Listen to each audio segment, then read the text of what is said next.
When the men of the court, or the men and the women of the Supreme Court, interpret the Constitution, I want them to give me the intent of the writers. I don't want them to tell me that the Constitution is a living document, which means they get to put whatever spin they would like upon it.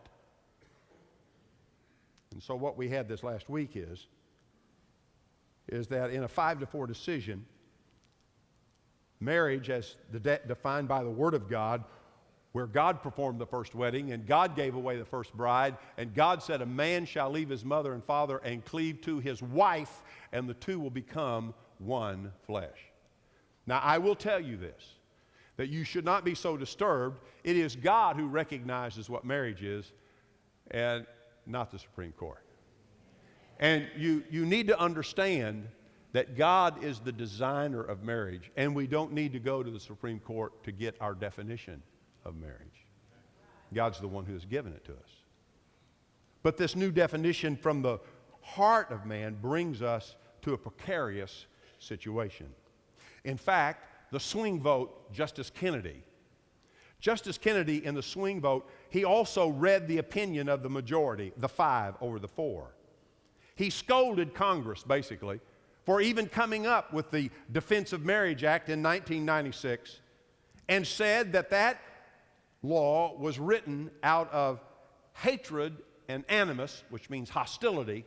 That law was written out of hatred and animus toward homosexuals in American culture. It could not be because someone believed a biblical definition of marriage. It couldn't be that. It couldn't be because of thousands of years of history. It couldn't be because God said what marriage was and defined it for us in the book of Genesis. It couldn't be that. It has to be because we're bigots, or we hate people, or we have hostility toward people. I would tell you that my God tells me to love all men, even those that I disagree with, even those that may have totally different opinions than I do.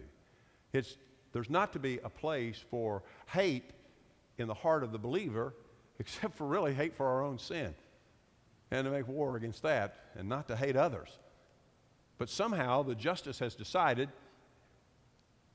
that the moral judgment that you might make, or I might make, to say that marriage is between a man and a woman is a moral failure on our part. And at the same time, he makes his own moral judgment, defining what our own soul says and what the true intent of our heart is indeed.